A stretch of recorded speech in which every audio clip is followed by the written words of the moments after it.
Hello students, आज मैं आप लोगों को कारक समझाने जा रही हूँ। कारक जो अध्याय है ये थोड़ा बड़ा है, इसलिए एक ही वीडियो में ये पॉसिबल नहीं है देना, इसलिए मैंने इसको 2 वीडियो में भाग किया है। ठीक है, तो मैं ये पहला वीडियो मैं आप लोगों को दे रही हूँ, इसके बाद मैं आप लोगों को दूसरा वीडियो दूँगी। सबसे पहले हम जानेंगे कारक किसे कहते हैं। संज्ञा या सर्वनाम शब्दों का क्रिया के साथ जो शब्द संबंध प्रकट करते हैं उनको कारक कहा जाता है। संज्ञा या सर्वनाम शब्दों के साथ क्रिया का जो शब्द संबंध प्रकट करते हैं। संज्ञा यानी कोई भी नाम, आप सबको पता है किसी भी नाम को संज्ञा कहा जाता है। सर्वनाम यानी संज्ञा के स्थान पर जिन शब्दों का प्रयोग होता है उन्हें सर्वनाम कहते हैं। जैसे राम अच्छा लड़का है, राम संज्ञा। वह हर रोज़ स्कूल जाता है, राम के जगह में वह का प्रयोग हुआ तो वह हुआ सर्वनाम। तो संज्ञा और सर्वनाम समझ लिया हमने। संज्ञा सर्वनाम का क्रिया के साथ, क्रिया यानी कोई भी काम, किसी भी काम के करने या किसी भी काम के होने को क्रिया कहा जाता है। तो क्रिया यानी काम। तो संज्ञा या सर्वनाम शब्दों का क्रिया के साथ जो शब्द संबंध प्रकट करते हैं उनको कहा जाता है कारक। जैसे उदाहरण देखो, बिल्ली ने मेज से गिलास को नीचे गिरा दिया। बिल्ली संज्ञा, मेज संज्ञा, गिलास संज्ञा, गिरा दिया क्रिया, गिराया, गिरा दिया, तो ये क्रिया हुआ। बिल्ली ने एक काम किया, ये है क्रिया। इनको किसने जोड़ा? बिल्ली ने मेज से गिलास को। अगर ये सारे नहीं होते, ने से को, तो क्या ये वाक्य संपूर्ण होता? नहीं होता।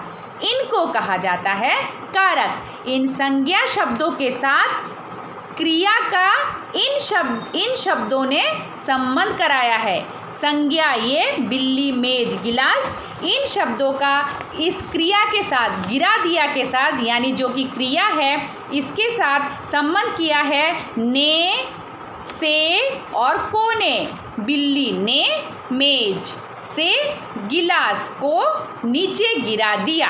गिरा दिया क्रिया, बिल्ली संज्ञा, गिलास संज्ञा, और बीच में ये सारे हैं कारक। इनको कहा जाता है कारक।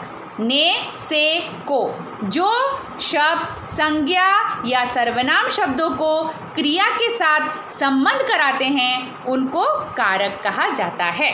आशा करती हूँ उदाहरण देकर समझाया तो आप लोगों को समझ में आया होगा।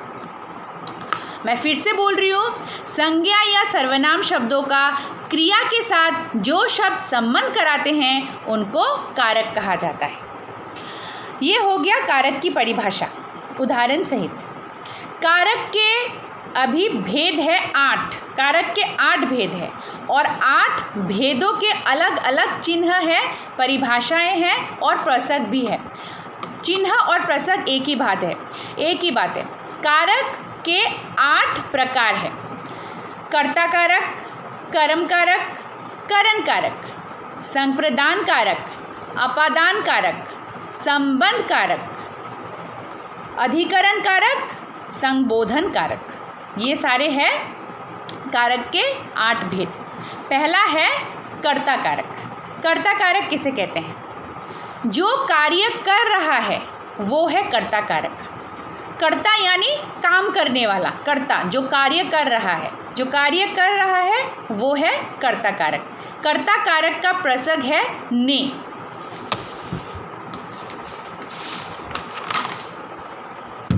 ध्यान दीजिए यहाँ पे, कर्ता कारक का प्रसंग है ने। उदाहरण, राम ने खाना खाया। राम यहाँ पे कर्ता है, जो काम कर रहा है, मेन है वो। राम ने खाना खाया, ये कर्ता कारक का प्रसंग ने है। तो ये वाक्य जो है, इस वाक्य में ये कर्ता कारक है, राम ने, क्योंकि कर्ता कारक का प्रसंग ने है। और जो कार्य कर रहा है, जहाँ पे कार्य हो रहा है, वो कर्ता कारक। कार्य का करना या होना कर्ता कारक। ठीक है, इसको कर्ता कारक कहते हैं। जहाँ पे कर्ता कार्य कर रहा है वो है कर्ता कारक। इसके बाद आता है कर्म कारक। कार्य करने का फल या प्रभाव जिस पे पड़े उसको कर्म कारक कहते हैं। कार्य करने का फल या प्रभाव, कर्ता जो कार्य कर रहा है उस कार्य का फल या प्रभाव जिस पर पड़े उसको कर्म कारक कहा जाता है। जैसे उदाहरण,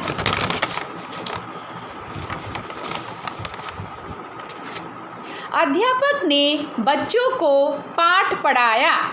अध्यापक यहाँ पे कर्ता है, लेकिन अध्यापक जो है उनके पढ़ाने का फल या प्रभाव किस पे पड़ रहा है? बच्चों पर। तो बच्चों को ये हो गया कर्म कारक। कर्म कारक का जो प्रसंग है वो है को। कर्म कारक का चिन्ह को है। तो अध्यापक ने बच्चों को पाठ पढ़ाया। अध्यापक ने कर्ता कारक और ये बच्चों को है। अध्यापक ने कर्ता कारक इसलिए है क्योंकि अध्यापक यहाँ पे कर्ता है, और बच्चों को इसलिए कर्म कारक है क्योंकि अध्यापक के पढ़ाने का जो फल है वो बच्चों पर पड़ रहा है। तो यहाँ पे बच्चों को हो गया कर्म कारक। दूसरा उदाहरण, मोहन फुटबॉल से खेलता है। अगर फुटबॉल यहाँ पे नहीं होता, मोहन खेलता है, मोहन कर्ता कारक हो जाता, लेकिन मोहन फुटबॉल से खेलता है। मोहन के कार्य करने का फल फुटबॉल पे पड़ रहा है, तो ये है कर्म कारक। जहाँ पे कर्ता के कार्य करने का फल पड़े, वाक्य को पढ़ के समझ में आए कि कर्ता का कार्य करने का फल या प्रभाव जिस पे पड़ रहा है वो है कर्म कारक। कर्ता कारक, कर्म कारक। इसके बाद है करण कारक। करण कारक का चिन्ह है से और के द्वारा। जिस साधन से कार्य हो रहा है उसको कहा जाता है करण कारक। जिस साधन से कार्य हो रहा है, जैसे मैं पेन से लिख रही हूँ, तो मेरे लिखने का साधन क्या है? पेन। पेन नहीं होता तो मैं लिख नहीं पाती। मेरे कार्य करने का साधन बताया गया है पेन।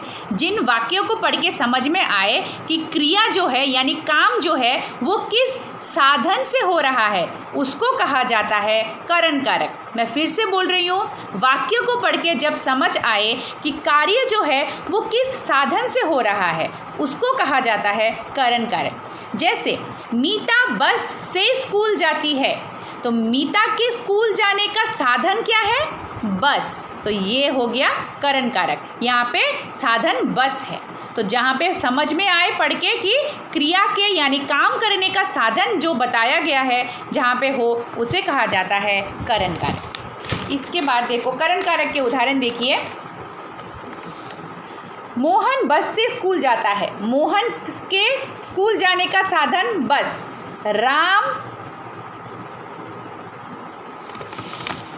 राम पेन से लिखता है। राम के लिखने का साधन क्या है? पेन। ये जो है ये पूरा आप लोग मुझे व्हाट्सएप में पर्सनल व्हाट्सएप में भेजोगे, समझ के लिख के मुझे पर्सनल व्हाट्सएप में भेजोगे। ये पूरा सारे कारक के सारे भेद उसके प्रसंग ये पूरा मुझे आप लोग पर्सनल व्हाट्सएप में लिख के भेजोगे, ग्रुप में नहीं। ठीक, तो हम लोग अभी कहाँ पे हैं? कर्ता कारक हो गया, कर्म कारक हो गया, करण कारक हो गया। करण कारक मैंने अभी बोला जहाँ पे समझ में आए कि किस साधन से कार्य हो रहा है, कार्य करने का साधन पता चले। इसके बाद है संप्रदान कारक। संप्रदान कारक किसे कहते हैं?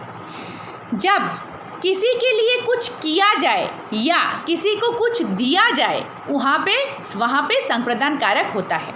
जैसे माँ ने बच्चे के लिए खाना बनाया, तो माँ ने बच्चे के लिए कुछ किया, इसी को कहते हैं संप्रदान कारक। वाक्य को पढ़ के जब समझ आए कि किसी के लिए कुछ किया जा रहा है उसी को कहा जाता है संप्रदान कारक। और भी क्लियर होगा। देखिए संप्रदान कारक, सोहम अपनी बहन के लिए उपहार लाया। सोहम ने अपनी बहन के लिए उपहार लाया मतलब सोहम ने अपनी बहन के लिए कुछ किया, इसी को कहा जाता है संप्रदान कारक। संप्रदान कारक का चिन्ह है के लिए और को। माँ ने बच्चे के लिए खाना बनाया। यहाँ पे माँ ने बच्चे के लिए कुछ किया है तो यही है संप्रदान कारक। जहाँ पे वाक्य पढ़ के समझ आए कि कोई किसी के लिए कुछ कर रहा है, वहाँ उसी को कहा जाता है संप्रदान कारक। संप्रदान कारक के बाद है अपादान कारक। अब अपादान कारक किसे कहते हैं? जहाँ पे वाक्य पढ़ के समझ आए कि कोई वस्तु या फिर कोई व्यक्ति अलग हो गए हैं, एक दूसरे से अलग हो गए हैं, वहाँ उसी को कहते हैं अपादान कारक। अलग होना, अलग हो जाना, उसी को अपादान कारक कहा जाता है। विवेक साइकिल से गिर पड़ा। विवेक साइकिल में था लेकिन गिर पड़ा, तो विवेक साइकिल से अलग हो गया, इसी को कहा जाता है अपादान कारक। अपादान कारक का चिन्ह है से। जहाँ पे वाक्य पढ़ के समझ आए किसी से कुछ अलग हो चुका है, उसी को अपादान कारक कहते हैं। जैसे सूखे पत्ते पेड़ से गिर गए। पेड़ पे पत्ते थे लेकिन सूखे थे इसलिए गिर गए, तो पेड़ से पत्ते अलग हो गए। यही है अपादान कारक। जहाँ पे वाक्य पढ़ के समझ आए कि किसी का किसी से अलग हो जाना, उसी को कहा जाता है अपादान कारक। इस वीडियो में मैं आप लोगों को इतना तक ही समझा रही हूँ। नेक्स्ट वाले वीडियो में मैं आप लोगों को बाकी संबंध कारक, अधिकरण कारक और संबोधन कारक बताऊँगी। आज के लिए इतना ही। Thank you.